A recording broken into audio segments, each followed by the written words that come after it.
Hi viewers, welcome to our channel. ప్రస్తుతం మనతో పాటు దాము బాలాజీ గారు సీనియర్ జర్నలిస్ట్ నుండి వాటితో ఒకసారి మాట్లాడదాం. సార్ నమస్కారం. సార్ నమస్తే. సార్ తిరుపతి లడ్డు కల్తీ వ్యవహారంలో నిజానిజాలను బయట పెట్టాలని చెప్పేసి సుప్రీంకోర్టు స్వతంత్ర దర్యాప్తుకు అనుమతి ఇచ్చింది. సార్ ఒక సిట్ని కూడా ఏర్పాటు చేసింది.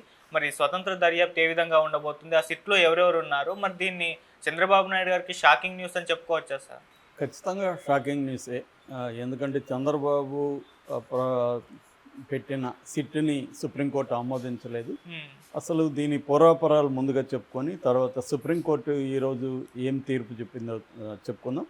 బేసిక్గా ఏంటంటే చంద్రబాబు సెప్టెంబర్ 18న ఒక రాజకీయ సమావేశంలో, కూటమికి సంబంధించిన రాజకీయ సమావేశంలో చాలా క్యాజువల్గా మాట్లాడుతున్నట్టు జగన్ మీద మాట్లాడుతూ వాళ్ళు చివరికి ఎంత స్థాయికి వెళ్ళారంటే లడ్డూకు సప్లై చేసే నెయ్యిలో యానిమల్ ఫ్యాట్ని కలిపేసి లడ్డుని తయారు చేశారు, ఇది ఎంత ఘోరం అన్నట్టుగా ఆయన మాట్లాడాడు. దాంతో అది పెద్ద ఎత్తున సంచలనం అయిపోయింది. దాని తర్వాత అంతకుముందేమో కొంత వెజిటబుల్ ఫ్యాట్ కలిసిందని శ్యామలరావు ప్రకటించాడు, టీటీడీ ఈవో.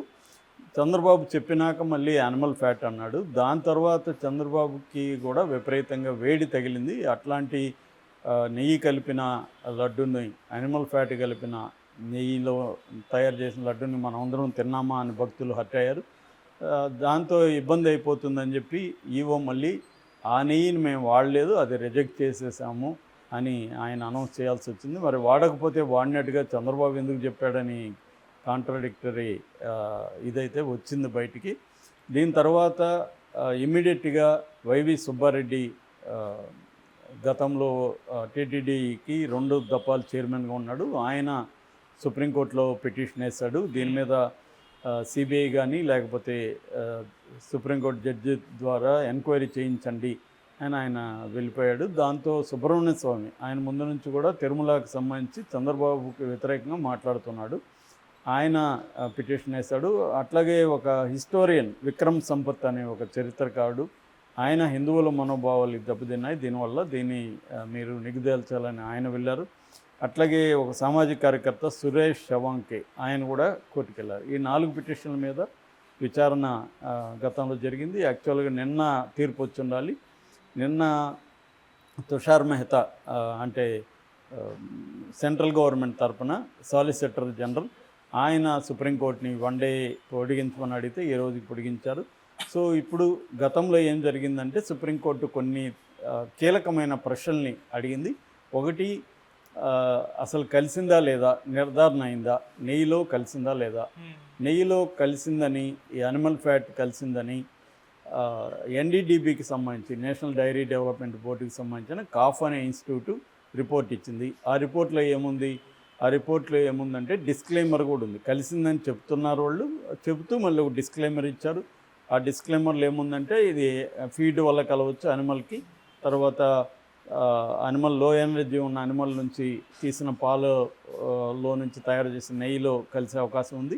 అట్లాగే ప్రాసెస్, పాల నుంచి నెయ్యి జరిగే టెక్నికల్ ప్రాసెస్లో కలిపే అవకాశం ఉంది. అన్నిటికంటే ఇంపార్టెంట్, మేము ఇచ్చిన ఈ రిపోర్టు ఫాల్స్ పాజిటివ్ అయ్యే అవకాశం కూడా ఉందని ఇచ్చారు.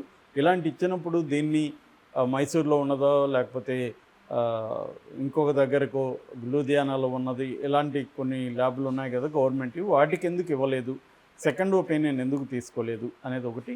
రెండవది, జూలై 16న రిపోర్ట్ ఇస్తే సెప్టెంబర్ 18న ఆయన క్యాజువల్గా చెప్పడం ఏంటి,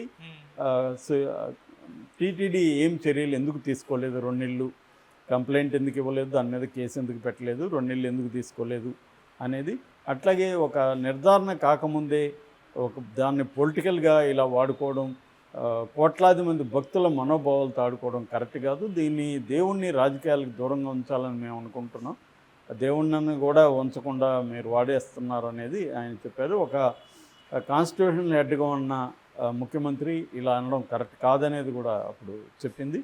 సో ఇలాగా అనేక ప్రశ్నలు. రెండోది ఏంటంటే 5 మంది నెయ్యి సప్లై చేస్తుంటే 5 కంపెనీలు, ఒక కంపెనీదే ఎందుకు ఇచ్చారు అనేది కూడా అడిగారు.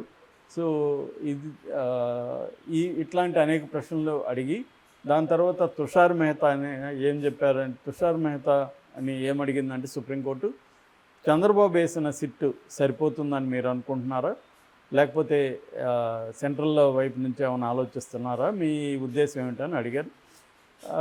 వాళ్ళు ఎట్లాగో ఇప్పుడు చంద్రబాబు మీద డిపెండ్ అయిన ప్రభుత్వం చంద్రబాబుకి వ్యతిరేకంగా నిర్ణయం చెప్పదు కదా, అందుకని వాళ్ళు ఏం చెప్పారంటే తుషార్ మెహతా కోర్టుకి ఏం చెప్పాడు ఈరోజు అంటే, మేము అదే సిట్ సరిపోతుంది అనుకుంటున్నాం అని చెప్పారు. కానీ కోర్టు అంగీకరించలేదు. అదే సిట్టు సరిపోవడం, అదే సిట్టు ఎట్లా సరిపోతుంది, ఎందుకంటే ఆరోపణలు చేసిన చంద్రబాబు ఆయనే ఆరోపణలు చేసి ఆయన నిరూపిస్తే ఆయనకు అనుకూలంగా ఉండే అవకాశం ఉంది కదా. కాబట్టి court justice Gavai and justice KV Viswanathan division bench వీళ్ళు దీని మీద తీర్పిచ్చారు. ముఖ్యంగా జస్టిస్ గవాయ్ మాట్లాడాడు. ఆయన ఏం చెప్పాడంటే దీన్ని మారుస్తున్నట్టుగా చెప్పాడు, ఈ సిట్ని మారుస్తున్నట్టుగా. ఆయన ఏం చెప్పాడంటే ఇద్దరు సిబిఐ అధికారులు ఉండాలి ఈ సిట్లో. ఒకరు ఆంధ్రప్రదేశ్ స్టేట్ పోలీస్కి సంబంధించి ఇద్దరు ఉండాలి. ఒకరు ఎఫ్ఎస్ఎస్ఏఐ అంటే food safety and standards authority of India. అంటే ఇది అత్యున్నత బాడీ, ఫుడ్ సేఫ్టీకి సంబంధించి, ఫుడ్ స్టాండర్డ్స్కి సంబంధించి మన భారతదేశంలో అత్యున్నత బాడీ ఎఫ్ఎస్ఎస్ఏఐ అన్నమాట.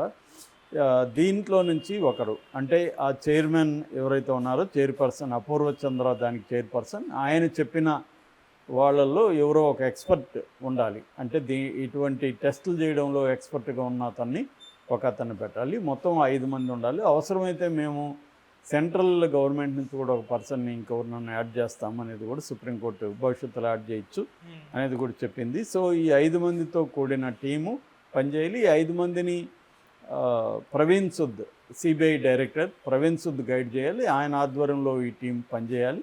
ఆయనకి జవాబుదారీగా ఉండాలి.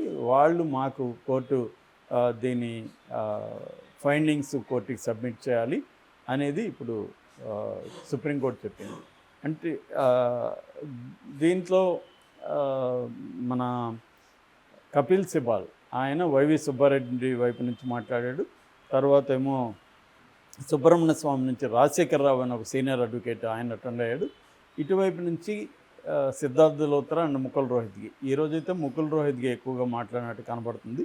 సో వాళ్ళు కొంత వాదించారు కానీ ఆ సీటు సరిపోతుంది కదా అని వాదించారు కానీ సుప్రీంకోర్టు కన్విన్స్ అవ్వలేదు.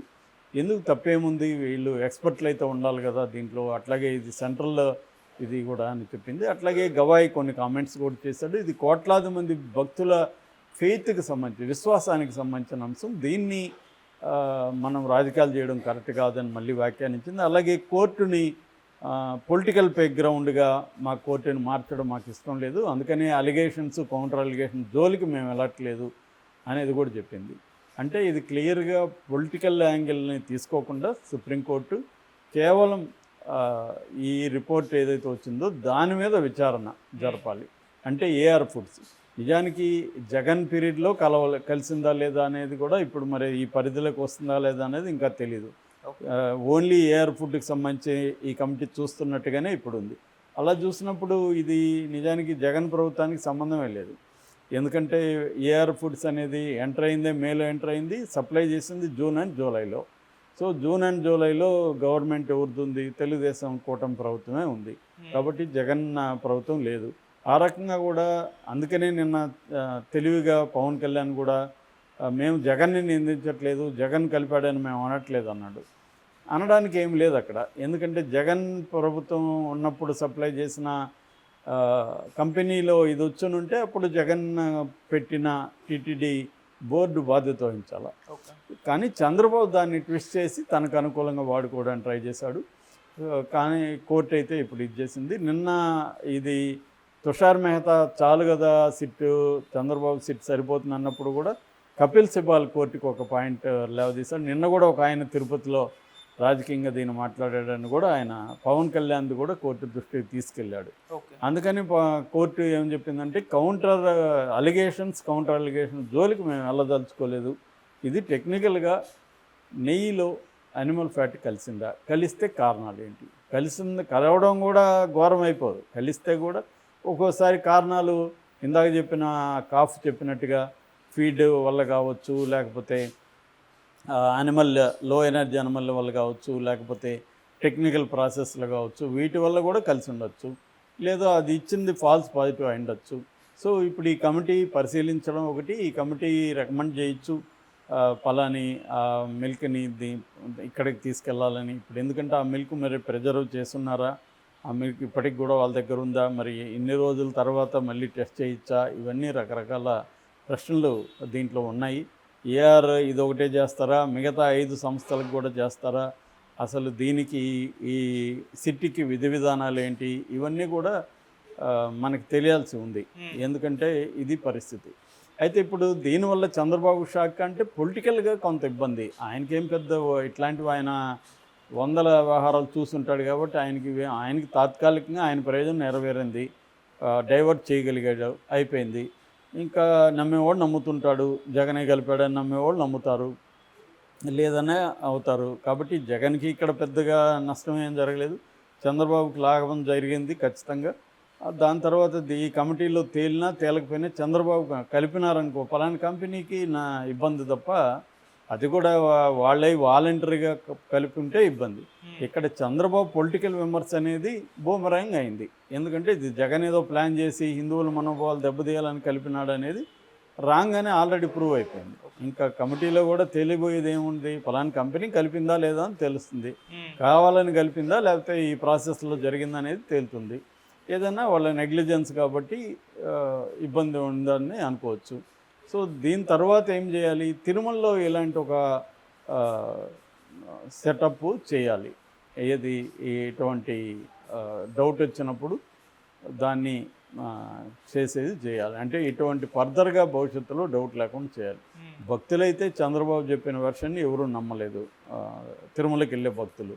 ఎందుకంటే నమ్మితే లడ్డు సేల్స్ తగ్గిపోవాలి. మామూలుగా యావరేజ్లో 3 నుంచి 3.5 లక్షల లడ్డులు పర్ డేకి వెళ్తాయి. ఇది జరిగిన తర్వాత కూడా 4 లక్షల లడ్డులు అమ్మిన రోజులు ఉన్నాయి, 3.5కి అయితే తగ్గలేదు. కాబట్టి ఆ రకంగా ఎవరు భయపడి లడ్డును కొనడం మానేయడం అయితే ఏం జరగలేదు. ఓవరాల్గా చంద్రబాబుకి నష్టమేమీ లేదు దీనివల్ల, జగన్కి కూడా పెద్ద నష్టమే లేదు. చంద్రబాబుకి జరిగే ప్రయోజనం జరిగింది, కొంతవరకు డైవర్ట్ అయితే చేయగలిగారు. Okay sir, thank you so much.